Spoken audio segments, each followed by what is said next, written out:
The American Exodus. Why so many are moving to Mexico. Everyone's heard of Mexicans crossing the border into the U.S. in search of a better life. But what almost no one talks about is the reverse. The thousands of Americans who are now moving to Mexico and the deep impact that's having on local communities. With the worst inflation in over 40 years and the cost of living hitting record highs, more and more Americans are packing up and heading south. Between January 2022 and February 2023, over 75,000 Americans moved to Mexico. That's an 85% increase from the previous year. Today, it's estimated that around 1.6 million Americans are living across the border. And why? Well, the answer's pretty straightforward.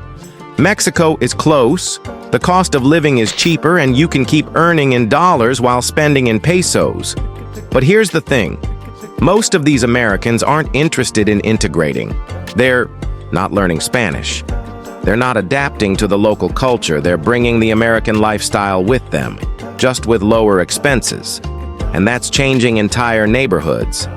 See, when Americans move into a city and bring dollar-based incomes with them, they raise the average income of the area. And that shifts everything. Local economies get disrupted. Cultural identities start to fade. Traditional taquerias get replaced by yoga studios and $6 cappuccino cafes. And locals? They're being priced out of their own communities. So what's really pushing Americans to leave the U.S. in the first place? For many, it comes down to one thing: money. Life in the U.S. is getting too expensive to handle. After the pandemic, supply chains collapsed, goods became scarce, and prices shot up. In 2022 alone, inflation hit 7.5%. Rent increased by 4.4%. And today, 6 of the world's 10 most expensive cities are in the U.S. New York and San Francisco have become almost unlivable, even for people born and raised there. In 2024, the average rent for a studio apartment in NYC hit $3,146, a one-bedroom. Over $4,500 in San Francisco, a one-bedroom averages $3,160. 2 bedrooms, $4,220. Now compare that to Mexico City, the #1 destination for American expats. Eric Rodriguez, who left San Diego for Mexico, told CNN, "I used to pay $2,500 for a studio back home. Here, I've got a one-bedroom for just $800. This shift exploded during the pandemic. As remote work became the norm, people realized they didn't have to stay in overpriced cities to earn a living, and that's how Mexico became a digital nomad hotspot. It's close to the U.S., the internet's decent, the beaches are stunning, and you can still order from Amazon or shop at Walmart. From 2020 to 2022, the number of foreign residents with temporary visas in Mexico jumped from $35,000 to 59,000. In Mexico City alone, over 9,500 Americans got temporary residency in just 10 months. Neighborhoods like Condesa and Roma have become digital nomad havens. It's common to hear English on the streets, and cafes now cater to remote workers with fast Wi-Fi and oat milk lattes. According to Nomad List, Mexico City is the 6th most popular city in the world for remote workers. It's rated 94% for lifestyle, affordability, and vibrant social life. But it's not all perfect. People still complain about safety, racism, and language barriers. Other cities are also trending. Playa del Carmen for its beaches and chill vibes. Tijuana for those who want to be near San Diego. Guadalajara is booming in tech, and Merida's the top pick for retirees. Economically, this American influx has boosted real estate. In Tijuana, 90% of new condos were sold to U.S. buyers. In Mexico City, a stagnant housing market suddenly came back to life. Locals are turning spare rooms into Airbnbs or renovating their homes to attract foreign guests.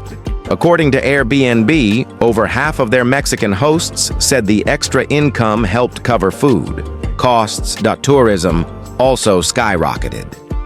In the first 5 months of 2022 alone, Americans injected $11.5 billion into Mexico's economy.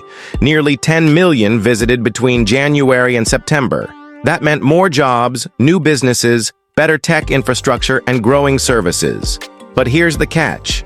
This boom is also creating big problems. Rents have skyrocketed. Longtime residents are being pushed out of their own neighborhoods. Every year, over 20,000 families in Mexico City move to more distant areas because they simply can't afford to stay. It's called gentrification, and it's erasing the cultural identity of entire communities. Local spots are turning into trendy brunch places. Traditional street food? Slowly disappearing. Prices are going up, especially for the things Americans love: meals, medicine, and imported groceries. To make it worse, many of these Americans aren't even paying taxes in Mexico. They work remotely for companies abroad, earn in dollars, and stay off the Mexican tax radar. That creates a dangerous economic imbalance. And culturally, most of them don't even try to learn Spanish. They live in an English-speaking bubble, completely detached from local life. One local put it this way: they even changed the name of our bread. Now the concha is called Mexican sweetbread? Come on. The irony? Mexican immigrants in the U.S. often do the exact same thing, living in Latino neighborhoods, speaking Spanish, creating their own cultural hubs, and the U.S. accommodates that with bilingual signs, services, and even schools. But now, some locals in Mexico are pushing back. When Mexico City's mayor announced a partnership with Airbnb and UNESCO to attract even more digital nomads, activists protested. They warned this could fuel even more gentrification and force locals out of their homes. Because underneath it all, one big question remains: how much can Mexico depend on American dollars before it starts losing itself? And what happens when, not if, the flow suddenly stops? Don't forget your link in my video, and if possible, subscribe to my channel.